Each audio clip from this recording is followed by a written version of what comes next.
दोस्तों, भक्ति आध्यात्मिक सार में आप सभी का हार्दिक स्वागत है। आज हम एक ऐसी रहस्यमयी और ज्ञानवर्धक कथा लेकर आए हैं जिसका वर्णन हमारे प्राचीन ग्रंथों में मिलता है। ये कथा न केवल हमें मृत्यु के रहस्य के बारे में बताती है, बल्कि जीवन को सही ढंग से जीने की प्रेरणा भी देती है। गरुड़ पुराण के अनुसार मृत्यु से पहले मनुष्य को कुछ विशेष संकेत मिलते हैं। ये संकेत हमें ये बताते हैं कि हमारा जीवन धीरे धीरे अपने अंतिम पड़ाव की ओर बढ़ रहा है। लेकिन प्रश्न ये उठता है कि ये संकेत क्या हैं और यदि हमें इन संकेतों का ज्ञान हो जाए तो हमें क्या करना चाहिए। आज की इस कथा में हम जानेंगे कि कैसे एक ब्राह्मण को विभिन्न पशु पक्षियों ने मृत्यु से पहले मिलने वाले संकेतों के बारे में बताया। साथ ही ये भी समझेंगे कि इन संकेतों का असली अर्थ क्या है और इनसे हमें क्या सीख लेनी चाहिए। ये कथा केवल एक कहानी नहीं है, बल्कि जीवन का गहरा सत्य है। इसलिए आप सभी से निवेदन है कि इस कथा को अंत तक अवश्य सुनें, क्योंकि इसमें आपको ऐसे ज्ञान की बातें जानने को मिलेंगी जो आपके जीवन को सुखमय और शांतिपूर्ण बना सकती हैं। पुराने समय की बात है। मध्य देश की एक अत्यंत सुंदर और समृद्ध नगरी में हरिदास नाम का एक ब्राह्मण निवास करता था। वो अत्यंत विद्वान, धार्मिक और सरल स्वभाव का व्यक्ति था। पूरे नगर में उसकी बहुत प्रतिष्ठा थी। लोग उसे सम्मान की दृष्टि से देखते थे और उसकी बातों को बड़े ध्यान से सुनते थे। हरिदास भगवान विष्णु का परम भक्त था। वो प्रतिदिन प्रातःकाल उठकर स्नान करता, पूजा पाठ करता और फिर अपने दैनिक कार्यों में लग जाता। उसके जीवन में किसी प्रकार की कोई कमी नहीं थी। उसके घर में धन धान्य की भरपूर व्यवस्था थी, परिवार में प्रेम और आपसी समझ थी और जीवन पूरी तरह से सुख समृद्धि से भरा हुआ था। लेकिन कहते हैं ना, बाहर से सब कुछ अच्छा दिखने वाला जीवन भी अंदर से पूरी तरह शांत हो, ये आवश्यक नहीं। हरिदास के मन में एक ऐसा भय था जो धीरे धीरे उसके पूरे जीवन पर हावी होता जा रहा था, और वो भय था मृत्यु का भय। शुरुआत में ये केवल एक सामान्य विचार था जो कभी कभी उसके मन में आता था, लेकिन समय के साथ ये विचार एक गहरी चिंता में बदल गया। अब वो हर समय यही सोचता रहता कि एक दिन उसे भी इस संसार को छोड़कर जाना होगा। रात के समय जब पूरा परिवार गहरी नींद में सो जाता, तब हरिदास अकेला बैठकर सोचता कि मेरी मृत्यु के बाद मेरे परिवार का क्या होगा, मेरे बच्चों का क्या होगा, मेरी संपत्ति, मेरा घर, मेरा शरीर, ये सब एक दिन समाप्त हो जाएगा। इन विचारों ने उसके मन को पूरी तरह से अशांत कर दिया। अब उसे ना तो रात में नींद आती थी, ना ही दिन में किसी काम में मन लगता था। स्वादिष्ट भोजन भी उसे फीका लगने लगा था। उसके चेहरे की मुस्कान धीरे धीरे गायब हो रही थी और उसकी जगह चिंता ने ले ली थी। धीरे धीरे उसकी ये चिंता एक भय में बदल गई और वो भय इतना गहरा हो गया कि उसका जीवन ही बोझ लगने लगा। एक दिन जब उसका मन अत्यधिक व्याकुल हो उठा, तब उसने एक महत्वपूर्ण निर्णय लिया। उसने सोचा, यदि मैं मृत्यु के रहस्य को समझ लूं, यदि मैं ये जान लूं कि मृत्यु से पहले कौन कौन से संकेत मिलते हैं, तो शायद मेरा ये भय समाप्त हो जाए। ये विचार आते ही उसके भीतर एक नई आशा जाग उठी। अगले ही दिन उसने अपने परिवार को बिना कुछ बताए अपने घर और सुख सुविधाओं को पीछे छोड़ दिया और निकल पड़ा, एक ऐसी यात्रा पर जो उसे जीवन और मृत्यु के गहरे सत्य से परिचित कराने वाली थी। वो नगर नगर भटकने लगा। जहाँ भी कोई साधु संत मिलता, वो उनके चरणों में बैठकर केवल एक ही प्रश्न पूछता, हे महात्मा, मृत्यु से पहले मनुष्य को कौन कौन से संकेत मिलते हैं। लेकिन हर जगह उसे या तो अधूरा उत्तर मिलता या फिर कोई संतोषजनक समाधान नहीं मिलता। दिन बीतते गए, लेकिन उसके प्रश्न का उत्तर उसे नहीं मिला। भटकते भटकते एक दिन वो एक घने और भयावह जंगल में पहुंच गया। उस जंगल का वातावरण अत्यंत विचित्र था। चारों ओर ऊंचे ऊंचे वृक्ष थे जिनकी शाखाएं मानो आकाश को छू रही थी। घनी झाड़ियां, अजीब आवाजें और चारों ओर फैली गहरी शांति, ये सब मिलकर उस स्थान को रहस्यमय और डरावना बना रहे थे। हरिदास के मन में एक क्षण के लिए भय उत्पन्न हुआ, लेकिन उसके अंदर अपने प्रश्न का उत्तर पाने की तीव्र इच्छा थी, जिसने उसके कदमों को रुकने नहीं दिया। वो धीरे धीरे जंगल के भीतर आगे बढ़ता गया। कुछ दूरी चलने के बाद अचानक उसकी नजर एक अद्भुत स्थान पर पड़ी। वहाँ एक आश्रम था, लेकिन वो कोई साधारण आश्रम नहीं था। आश्रम के चारों ओर एक दिव्य शांति फैली हुई थी। अंदर से वेदों के मंत्रों की ध्वनि और शंख की आवाज सुनाई दे रही थी। वातावरण इतना पवित्र था कि वहां पहुंचते ही हरिदास के मन को एक अजीब सी शांति का अनुभव हुआ। वो तुरंत आश्रम के अंदर गया और वहां बैठे एक तेजस्वी साधु के चरणों में गिर पड़ा। उसने विनम्रता से कहा, हे महात्मा, मैं एक बहुत बड़ी समस्या लेकर आपके पास आया हूँ, कृपया मेरी सहायता कीजिए। साधु ने अपनी शांत दृष्टि से उसे देखा और बोले, हे ब्राह्मण, तुम अत्यंत चिंतित दिखाई दे रहे हो। बताओ, तुम्हारी मन में कौन सी पीड़ा है। हरिदास ने हाथ जोड़कर कहा, हे महात्मा, मैं मृत्यु के भय से बहुत परेशान हूँ। ये भय मुझे जीने नहीं दे रहा। मैं ये जानना चाहता हूँ कि मृत्यु से पहले कौन कौन से संकेत मिलते हैं ताकि मैं इस भय से मुक्त हो सकूं। साधु कुछ क्षण मौन रहे, फिर बोले, हे ब्राह्मण, मृत्यु का रहस्य जानना आसान नहीं है, लेकिन यदि तुम सच्चे मन से इसे जानना चाहते हो तो तुम्हें इस जंगल की गहराइयों में जाना होगा। हरिदास ने उत्सुकता से पूछा, वहाँ मुझे क्या मिलेगा हे महात्मा? साधु ने उत्तर दिया, इस जंगल में तुम्हें अनेक पशु पक्षी और अद्भुत रूप देखने को मिलेंगे। तुम उनसे मृत्यु के विषय में प्रश्न करना, वे तुम्हें संकेत बताएंगे, लेकिन एक शर्त होगी। वे पहले तुमसे एक पहेली पूछेंगे। यदि तुम उसका सही उत्तर दोगे तभी वे तुम्हें ज्ञान देंगे।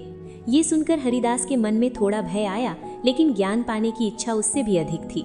उसने साधु के चरणों में प्रणाम किया और कहा, हे महात्मा, मैं आपके आदेश का पालन करूंगा।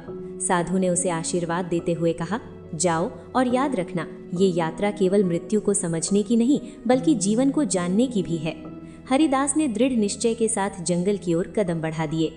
हरिदास साधु के आशीर्वाद को अपने हृदय में धारण करके जंगल के भीतर प्रवेश कर गया।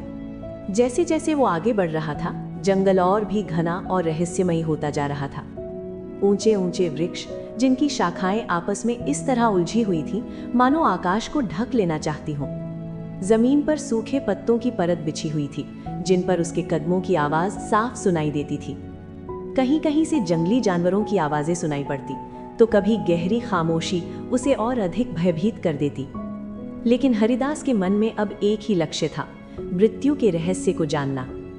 वो सावधानी से कदम बढ़ाता हुआ आगे बढ़ रहा था कि अचानक उसकी नजर एक विशालकाय वृक्ष पर पड़ी। वो कोई साधारण वृक्ष नहीं था। उसका तना इतना मोटा था कि 4 आदमी मिलकर भी उसे घेर नहीं सकते थे। उसकी शाखाएं चारों ओर फैली हुई थी, जैसे कोई राजा अपने विशाल मुकुट के साथ खड़ा हो।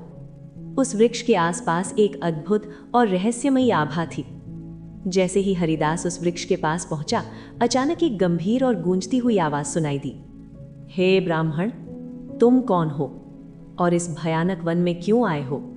सच सच बताओ। ये आवाज सुनकर हरिदास एक क्षण के लिए डर गया। उसने चारों ओर देखा, लेकिन उसे कोई दिखाई नहीं दिया। तभी उसे समझ आया कि ये आवाज उसी वृक्ष से आ रही है। उसने तुरंत दोनों हाथ जोड़कर विनम्रता से कहा, हे महावृक्ष, मैं एक साधारण ब्राह्मण हूँ। मेरा नाम हरिदास है। मैं मृत्यु के रहस्य को जानने के लिए इस वन में आया हूँ। कृपया मेरी सहायता कीजिए। कुछ क्षणों के लिए वातावरण में गहरी शांति छा गई। फिर धीरे धीरे उस वृक्ष का रूप बदलने लगा। उसके तने पर एक मुख प्रकट हुआ, बिल्कुल मनुष्य के समान। उसकी आंखें गहरी और तेजस्वी थी, मानो वो सब कुछ जानता हो। हरिदास ये दृश्य देखकर आश्चर्यचकित रह गया, लेकिन उसने अपना धैर्य बनाए रखा। वृक्ष ने कहा, हे ब्राह्मण, मैं तुम्हारी सहायता कर सकता हूँ, लेकिन पहले तुम्हें मेरी एक पहेली का उत्तर देना होगा। यदि तुमने सही उत्तर दिया तभी मैं तुम्हें मृत्यु का पहला संकेत बताऊंगा। हरिदास ने आत्मविश्वास से उत्तर दिया, हे महावृक्ष, आप निसंकोच अपनी पहेली पूछिए, मैं पूरी कोशिश करूंगा। वृक्ष ने अपनी गहरी आवाज में पूछा, बताओ, वो क्या है जो बिना पंखों के उड़ता है, बिना पैरों के चलता है और बिना जीभ के बोलता है? ये प्रश्न सुनकर हरिदास कुछ क्षण के लिए सोच में पड़ गया। उसने अपने चारों ओर देखा। पेड़ों की पत्तियां हिल रही थीं, ठंडी हवा बह रही थी और वातावरण में एक हलचल सी थी। अचानक उसके मन में एक विचार आया। उसने मुस्कुराते हुए उत्तर दिया, हे महावृक्ष, इसका उत्तर है हवा। हवा बिना पंखों के उड़ती है, बिना पैरों के चलती है और बिना जीभ के भी अपनी आवाज से बहुत कुछ कह जाती है। ये उत्तर सुनकर वृक्ष जोर से हंस पड़ा। उसकी हंसी पूरे जंगल में गूंज उठी। वृक्ष बोला, बहुत अच्छा है ब्राह्मण, तुमने सही उत्तर दिया है। तुम्हारी बुद्धि और एकाग्रता प्रशंसनीय है। फिर वृक्ष का स्वर गंभीर हो गया और वो बोला, अब ध्यान से सुनो। मृत्यु का पहला संकेत ये है कि जब मनुष्य के शरीर की ऊर्जा धीरे धीरे कम होने लगे और वो बिना कारण हर समय थकान महसूस करने लगे, तो समझ लेना चाहिए कि मृत्यु धीरे धीरे निकट आ रही है। हरिदास ने ध्यानपूर्वक ये बात सुनी। उसके मन में कई विचार उत्पन्न हुए। उसे लगा कि ये संकेत केवल शरीर का नहीं बल्कि जीवन के संतुलन का भी प्रतीक है। उसने विनम्रता से वृक्ष को प्रणाम किया और कहा, हे महावृक्ष, आपने जो मुझे ज्ञान दिया है उसके लिए मैं आपका हृदय से आभारी हूँ। मैं इस बात को सदैव स्मरण रखूंगा। वृक्ष ने शांत स्वर में कहा, हे ब्राह्मण, ये तो केवल शुरुआत है, आगे बढ़ो, तुम्हें और भी संकेत प्राप्त होंगे। और याद रखना, जीवन और मृत्यु एक ही चक्र के दो पहलू हैं। ये सुनकर हरिदास के मन में एक नई ऊर्जा का संचार हुआ। अब उसका भय थोड़ा कम हो चुका था और उसकी जगह जिज्ञासा ने ले ली थी। वो आगे बढ़ा। कुछ दूरी चलने के बाद जंगल और भी गहरा और डरावना हो गया। सूर्य की रोशनी भी अब पेड़ों की घनी शाखाओं के कारण मुश्किल से जमीन तक पहुंच पा रही थी। तभी अचानक उसकी नजर एक सूखे पेड़ पर बैठे एक विशाल गिद्ध पर पड़ी। वो गिद्ध सामान्य पक्षियों से कहीं अधिक बड़ा और भयावह दिखाई दे रहा था। उसकी आंखें तेज थीं और ऐसा प्रतीत हो रहा था मानो वो हरिदास के मन को पढ़ सकता हो। हरिदास ने साहस जुटाकर उसे प्रणाम किया। गिद्ध ने अपनी तीखी आवाज में पूछा, हे मनुष्य, तुम इस जंगल में क्या कर रहे हो और तुम्हारा उद्देश्य क्या है? हरिदास ने विनम्रता से उत्तर दिया, हे ज्ञानी गिद्ध, मैं मृत्यु के रहस्य को जानने के लिए भटक रहा हूँ, कृपया मेरी सहायता कीजिए। गिद्ध ने अपने पंख फैलाते हुए कहा, मैं तुम्हारी सहायता कर सकता हूँ, लेकिन पहले तुम्हें मेरी एक पहेली का उत्तर देना होगा। हरिदास ने तुरंत कहा, पूछिए। गिद्ध ने पूछा, वो क्या है जो जन्म के साथ ही घटती रहती है लेकिन कभी समाप्त नहीं होती है? हरिदास ने गहराई से विचार किया। उसने अपने जीवन, समय और अनुभवों के बारे में सोचा। कुछ क्षण बाद उसके चेहरे पर आत्मविश्वास आ गया। उसने कहा, हे गिद्ध महाराज, इसका उत्तर है समय। समय जन्म के साथ ही कम होता जाता है, लेकिन ये अनंत है, कभी समाप्त नहीं होता है। गिद्ध ने प्रसन्न होकर कहा, तुमने बिल्कुल सही उत्तर दिया है। फिर उसने गंभीर स्वर में कहा, मृत्यु का दूसरा संकेत ये है कि जब मनुष्य की इंद्रियां जैसे देखने, सुनने और समझने की शक्ति धीरे धीरे कमजोर होने लगे, तो ये संकेत है कि मृत्यु निकट आ रही है। हरिदास ने गिद्ध को प्रणाम किया और कहा, आपका ये ज्ञान मेरे लिए अत्यंत मूल्यवान है। गिद्ध ने कहा, आगे बढ़ो, तुम्हारी यात्रा अभी अधूरी है। अब हरिदास के मन में भय की जगह ज्ञान की प्यास बढ़ चुकी थी। वो आगे बढ़ता गया। गिद्ध से विदा लेने के बाद हरिदास धीरे धीरे जंगल के और गहरे भाग की ओर बढ़ने लगा। जैसे जैसे वो आगे बढ़ता गया, वातावरण और भी रहस्यमय होता गया। पेड़ों की घनी छाया के कारण चारों ओर हल्का अंधकार छा गया था। हवा में एक अजीब सी नीरवता थी, जिसे केवल कभी कभी पत्तों की सरसराहट और दूर से आती जानवरों की आवाजें तोड़ देती थीं। हरिदास अब पहले से अधिक सतर्क होकर चल रहा था। हर कदम सोच समझ कर रख रहा था, क्योंकि उसे नहीं पता था कि आगे क्या मिलने वाला है। चलते चलते अचानक उसकी नज़र एक स्थान पर पड़ी जहां एक गधा एक बड़े पेड़ की छाया में शांत खड़ा था। वो गधा साधारण नहीं लग रहा था। उसकी आंखों में एक गहरी गंभीरता थी, मानो वो संसार के अनेक रहस्यों को जानता हो। उसका चेहरा शांत था, लेकिन उसके भीतर एक अद्भुत ज्ञान छिपा हुआ प्रतीत हो रहा था। जैसे ही हरिदास उसके पास पहुंचा, गधा स्वयं बोल उठा, हे ब्राह्मण, तुम इस घने जंगल में क्या कर रहे हो? तुम्हारे आने का उद्देश्य क्या है? हरिदास ने तुरंत हाथ जोड़कर उसे प्रणाम किया और विनम्रता से कहा, हे ज्ञानी प्राणी, मैं मृत्यु के रहस्य को जानने के लिए इस वन में भटक रहा हूँ। अब तक मुझे 2 संकेत प्राप्त हो चुके हैं, कृपया आप भी मेरी सहायता करें। गधे ने धीरे से अपनी आंखें झपकाईं और कहा, मैं तुम्हारी सहायता अवश्य करूंगा, लेकिन पहले तुम्हें मेरी एक पहेली का उत्तर देना होगा। यदि तुमने सही उत्तर दिया तो मैं तुम्हें मृत्यु का तीसरा संकेत बताऊंगा। हरिदास ने दृढ़ स्वर में कहा, पूछिए, मैं पूरी निष्ठा से उत्तर देने का प्रयास करूंगा। गधे ने गंभीर आवाज में पूछा, बताओ वो क्या है जो जितना खाली होता है उतना ही भारी महसूस होता है? ये प्रश्न सुनकर हरिदास कुछ क्षण के लिए सोच में पड़ गया। उसने अपने जीवन के अनुभवों को याद किया, अपने भय, अपनी चिंताओं और उन रातों को जब वो अकेले बैठकर मृत्यु के बारे में सोचता था। तभी उसे उत्तर मिल गया। उसने शांत स्वर में कहा, हे ज्ञानी गधे, इसका उत्तर है चिंता। चिंता का कोई वास्तविक अस्तित्व नहीं होता, लेकिन जब ये मन में भर जाती है तो व्यक्ति को बहुत भारी लगती है। गधे ने संतोष के साथ अपना सिर हिलाया और कहा, तुमने बिल्कुल सही उत्तर दिया है। हे ब्राह्मण, तुम्हारी समझ गहरी होती जा रही है। फिर उसने गंभीर स्वर में कहा, मृत्यु का तीसरा संकेत ये है कि जब मनुष्य के बाल सफ़ेद होने लगते हैं, त्वचा पर झुर्रियाँ आने लगती हैं और शरीर धीरे धीरे कमज़ोर होने लगता है, तो ये संकेत है कि जीवन अपने अंतिम चरण की ओर बढ़ रहा है। हरिदास ने ये बात ध्यानपूर्वक सुनी। उसने सोचा, ये संकेत केवल मृत्यु का नहीं बल्कि समय के प्रवाह का प्रतीक है।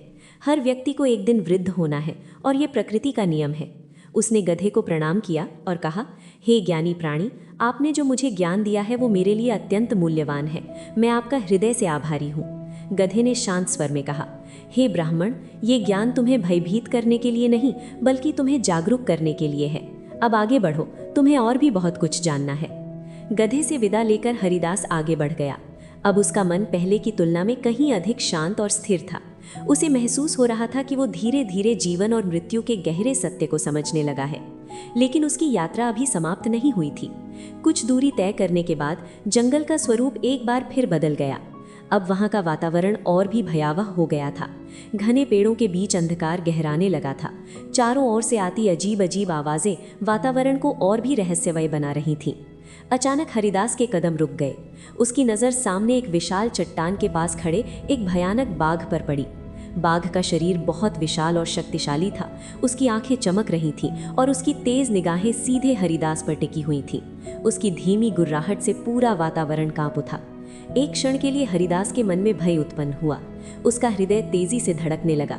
लेकिन फिर उसे साधु के शब्द याद आए, ये यात्रा केवल भय की नहीं बल्कि ज्ञान की है।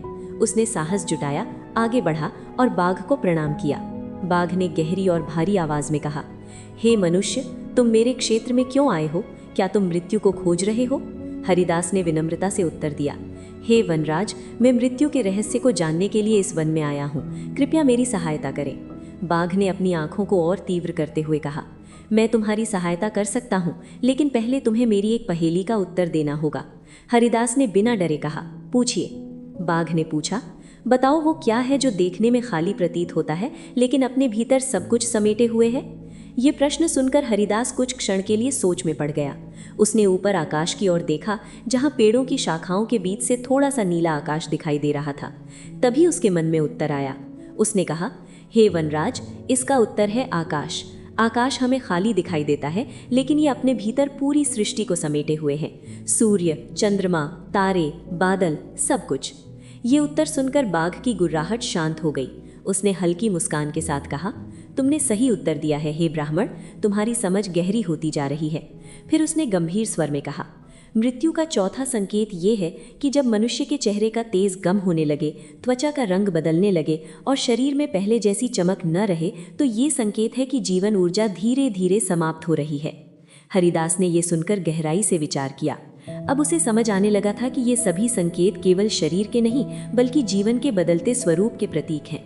उसने बाघ को प्रणाम किया और आगे बढ़ गया। बाघ को प्रणाम करके हरिदास आगे बढ़ा। अब जंगल का वातावरण पहले जैसा डरावना नहीं लग रहा था। ऐसा प्रतीत हो रहा था जैसे हर कदम के साथ उसका मन अधिक शांत और स्थिर होता जा रहा है।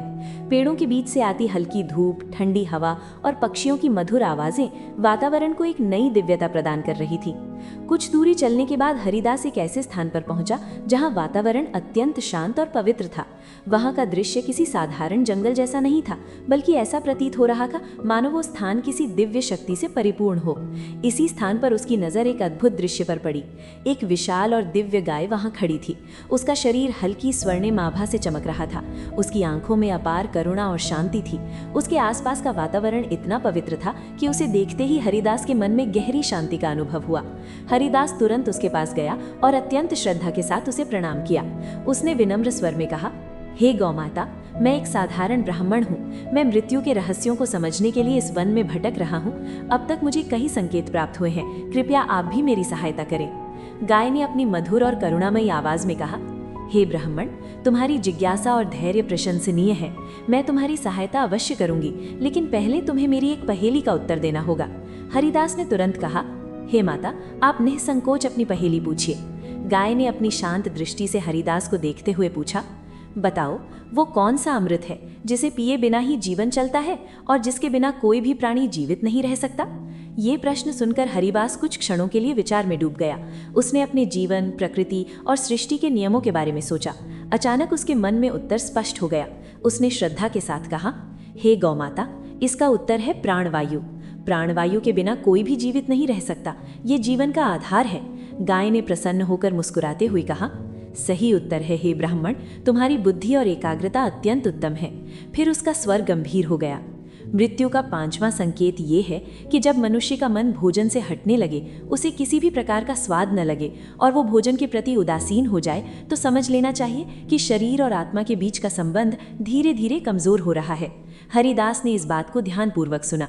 अब उसे ये समझ में आने लगा था कि मृत्यु केवल एक अचानक होने वाली घटना नहीं है, बल्कि ये एक प्रक्रिया है जो धीरे धीरे शुरू होती है। उसने गौ माता को प्रणाम किया और कहा, हे माता, आपने जो ज्ञान दिया है वो मेरे लिए अत्यंत अमूल्य है। मैं आपका सदैव आभारी रहूंगा। गाय ने स्नेहपूर्वक कहा, हे ब्राह्मण, ये ज्ञान तुम्हें जीवन को समझने के लिए मिला है। इसका उपयोग सही दिशा में करना। हरिदास अब आगे बढ़ा। उसके मन में अब एक अद्भुत शांति थी। उसे ऐसा लग रहा था कि वो अब मृत्यु से नहीं बल्कि जीवन से जुड़ रहा है। कुछ दूर चलने के बाद उसकी नज़र एक सुंदर हरे पेड़ पर पड़ी। उस पेड़ की एक ऊंची शाखा पर एक आकर्षक और तेजस्वी तोता बैठा हुआ था। तोते की आंखों में चमक थी और उसकी चाल में एक अलग ही आत्मविश्वास झलक रहा था। ऐसा लग रहा था कि वो कोई साधारण पक्षी नहीं बल्कि ज्ञान का भंडार है। जैसे ही हरिदास उसके पास पहुंचा, तोता स्वयं बोल उठा, हे ब्राह्मण, तुम कौन हो और इस वन में क्यों भटक रहे हो? हरिदास ने हाथ जोड़कर कहा, हे ज्ञानी तोते, मैं मृत्यु के रहस्य को समझने के लिए यहाँ आया हूँ। अब तक मुझे 5 संकेत प्राप्त हो चुके हैं। कृपया आप भी मेरी सहायता करें। तोते ने अपनी गर्दन घुमाते हुए कहा, मैं तुम्हारी सहायता अवश्य करूंगी, लेकिन पहले तुम्हें मेरी एक पहेली का उत्तर देना होगा। हरिदास ने तुरंत कहा, पूछिए। तोते ने पूछा, बताओ वो कौन सी चीज़ है जो हमेशा दूसरों की नकल करती है लेकिन उसकी अपनी कोई पहचान नहीं होती? हरिदास ने कुछ क्षण सोचा। उसने पेड़ के नीचे जमीन पर पड़ी अपनी ही छाया को देखा और तुरंत उत्तर दे दिया, हे तोते, इसका उत्तर है छाया। छाया हमेशा किसी न किसी की नकल करती है लेकिन उसकी अपनी कोई पहचान नहीं होती। तोता हंस पड़ा और बोला, बहुत अच्छा हे ब्राह्मण, तुमने सही उत्तर दिया है। फिर उसने गंभीर होकर कहा, मृत्यु का 6वां संकेत ये है कि जब मनुष्य के सपने अशांत, डरावने और विचित्र होने लगते हैं और उसे गहरी नींद नहीं आती, तो ये संकेत है कि उसकी आत्मा अशांत हो रही है और मृत्यु निकट आ रही है। हरिदास ने ये सुनकर गहराई से विचार किया। अब उसे समझ में आने लगा था कि मृत्यु केवल शरीर का अंत नहीं बल्कि आत्मा की एक यात्रा है। उसने तोते को प्रणाम किया और आगे बढ़ गया। अब हरिदास को अंतिम संकेत प्राप्त करना था। अब उसके अंदर केवल एक ही इच्छा बची थी, अंतिम सत्य को जानने की। तोते को प्रणाम करके हरिदास आगे बढ़ा। अब जंगल का स्वरूप फिर से बदलने लगा था। वातावरण पहले से अधिक शांत और गंभीर हो गया था। हवा धीरे धीरे बह रही थी। पेड़ों की पत्तियां बहुत ही हल्की आवाज कर रही थी और चारों ओर एक गहरी नीरवता फैली हुई थी।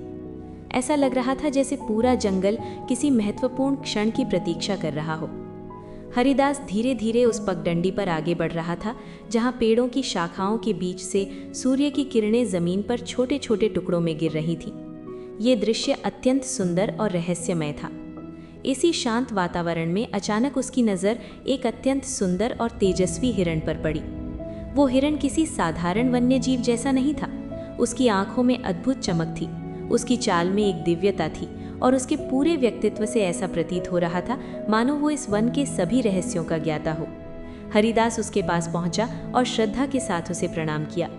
उसने विनम्र स्वर में कहा, हे वनमृग, मैं एक साधारण ब्राह्मण हूँ। मैं मृत्यु के रहस्यों को जानने के लिए इस जंगल में आया हूँ। अब तक मुझे 6 संकेत प्राप्त हो चुके हैं। कृपया आप मुझे अंतिम संकेत बताकर मेरी सहायता करें। हिरण ने शांत और गंभीर स्वर में कहा, हे ब्राह्मण, तुम्हारी यात्रा अत्यंत महत्वपूर्ण रही है। तुमने धैर्य, साहस और बुद्धि का परिचय दिया है। मैं तुम्हें अंतिम संकेत अवश्य बताऊंगा, लेकिन पहले तुम्हें मेरी एक पहेली का उत्तर देना होगा। हरिदास ने बिना विलंब किए कहा, हे वनमृग, आप अपनी पहेली पूछिए। हिरण ने अपनी गहरी आंखों से हरिदास की ओर देखते हुए पूछा, बताओ वो क्या है जो बिना रुके लगातार चलता रहता है लेकिन जिसका अंत हर किसी के लिए निश्चित है? ये प्रश्न सुनकर हरिदास कुछ क्षणों के लिए गहन विचार में डूब गया। उसने अपने जीवन की पूरी यात्रा को याद किया, जन्म से लेकर अब तक के हर अनुभव को और इस जंगल में प्राप्त हुए सभी संकेतों को। तभी उसके मन में उत्तर स्पष्ट हो गया। उसने आत्मविश्वास के साथ कहा, हे वनमृग, इसका उत्तर है जीवन। जीवन निरंतर चलता रहता है लेकिन इसका अंत हर किसी के लिए निश्चित है। हिरण के चेहरे पर एक हल्की मुस्कान आई। उसने संतोषपूर्वक कहा, हे ब्राह्मण, तुमने बिल्कुल सही उत्तर दिया है। अब तुम अंतिम सत्य को जानने के योग्य हो। फिर उसका स्वर गंभीर और गूढ़ हो गया। मृत्यु का 7वां और अंतिम संकेत ये है कि जब मनुष्य की सांसें असामान्य हो जाएं, शरीर अत्यंत कमज़ोर हो जाए, इंद्रियां काम करना बंद करने लगे और उसे अपने आसपास के लोग भी स्पष्ट रूप से दिखाई या सुनाई न दें, तो समझ लेना चाहिए कि मृत्यु अत्यंत निकट है। इस अवस्था में मनुष्य के कानों में अजीब अजीब ध्वनियाँ सुनाई देती हैं, दृष्टि धुंधली हो जाती है और उसकी चेतना धीरे धीरे शरीर से अलग होने लगती है। ये सुनकर हरिदास कुछ क्षणों के लिए शांत खड़ा रहा। अब उसे पूरी तरह समझ आ चुका था कि मृत्यु कोई अचानक आने वाली घटना नहीं है, बल्कि ये एक क्रमिक प्रक्रिया है जो समय के साथ धीरे धीरे प्रकट होती है। उसने विनम्रता से हिरण को प्रणाम किया और कहा, हे ज्ञानी वनमृग, आपने जो मुझे अंतिम ज्ञान दिया है उसके लिए मैं आपका हृदय से आभारी हूँ। अब मेरे मन में कोई भय नहीं है। हिरण ने शांत स्वर में कहा, हे ब्राह्मण, याद रखो, मृत्यु केवल अंत नहीं है, बल्कि आत्मा की यात्रा का एक नया अध्याय है। जो इसे समझ लेता है वो जीवन को सही अर्थों में जीना सीख जाता है। हिरण के शब्दों ने हरिदास के हृदय को पूरी तरह बदल दिया। अब उसके भीतर न कोई डर था, न कोई चिंता। उसके मन में केवल शांति, संतोष और ज्ञान का प्रकाश था। उसने अपनी यात्रा को समाप्त करने का निर्णय लिया और वापस उस आश्रम की ओर चल पड़ा जहाँ से उसकी यात्रा शुरू हुई थी। जंगल से बाहर निकलते समय उसे ऐसा महसूस हो रहा था जैसे वो वही व्यक्ति नहीं रहा जो यहाँ आया था। अब वो एक नया हरिदास था, जो मृत्यु से नहीं डरता था, जो जीवन के वास्तविक अर्थ को समझ चुका था। अब आगे क्या होगा? साधु हरिदास को इन 7 संकेतों का वास्तविक अर्थ क्या समझाएंगे और इन संकेतों को जानने के बाद मनुष्य को क्या करना चाहिए? 7 संकेतों को जानने के बाद हरिदास उस आश्रम की ओर लौट पड़ा जहां उसने उस तेजस्वी साधु से मार्गदर्शन प्राप्त किया था। जंगल से बाहर निकलते समय उसका मन अत्यंत शांत था। जो व्यक्ति भय और चिंता से घिरा हुआ इस वन में आया था, वही अब ज्ञान, धैर्य और संतोष से भर चुका था। कुछ समय पश्चात वो पुनः उसी आश्रम में पहुंचा। आश्रम का वातावरण पहले की तरह ही दिव्य और शांत था। वेदों के मंत्रों की ध्वनि गूंज रही थी और चारों ओर एक अद्भुत पवित्रता का अनुभव हो रहा था। हरिदास ने तुरंत साधु के चरणों में गिरकर उन्हें प्रणाम किया।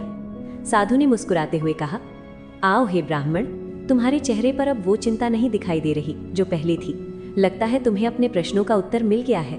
हरिदास ने विनम्रता से कहा, हे गुरुदेव, आपके आशीर्वाद से मैंने जंगल में अनेक प्राणियों से मिलकर मृत्यु के 7 संकेत जान लिए हैं। लेकिन अब मैं आपसे ये जानना चाहता हूँ कि इन संकेतों का वास्तविक अर्थ क्या है और इन्हें जानने के बाद मनुष्य को क्या करना चाहिए। साधु ने कुछ क्षण के लिए आंखें बंद की, मानो वे गहरे ध्यान में हो।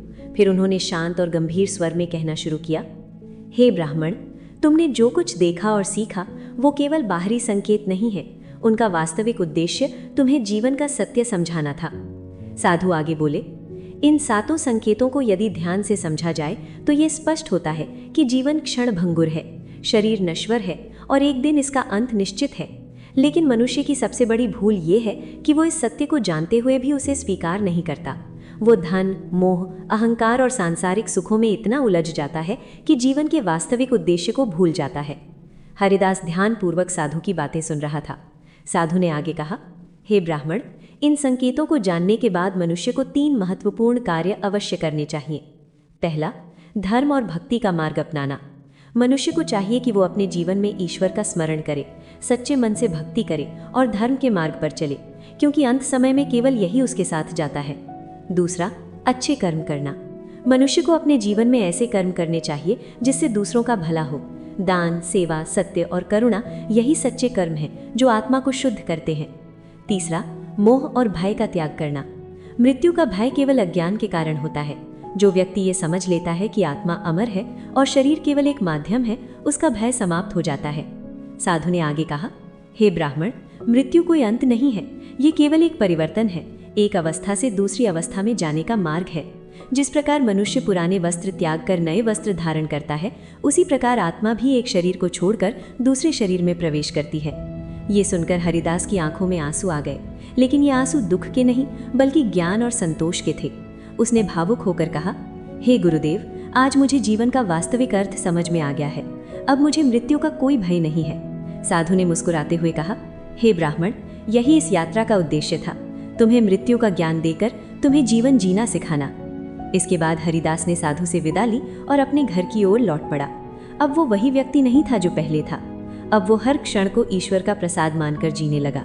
उसने अपने जीवन में भक्ति, सेवा और सद्कर्म को सर्वोच्च स्थान दिया और सबसे महत्वपूर्ण, उसने मृत्यु के भय को हमेशा के लिए त्याग दिया। दोस्तों, यह कथा हमें सिखाती है कि मृत्यु से डरने की आवश्यकता नहीं, बल्कि उसे समझने की आवश्यकता है। जीवन अनमोल है, इसे व्यर्थ चिंता में ना गंवाएं। अच्छे कर्म करें, ईश्वर का स्मरण करें और हर दिन को अंतिम दिन समझकर अच्छे कार्य करें, क्योंकि अंत में केवल हमारे कर्म ही हमारे साथ जाते हैं। यदि आपको यह कथा ज्ञानवर्धक लगी हो तो इसे जरूर शेयर करें। भक्ति आध्यात्मिक सार को सब्सक्राइब करें। हर हर महादेव। जय श्री कृष्णा। राधे राधे।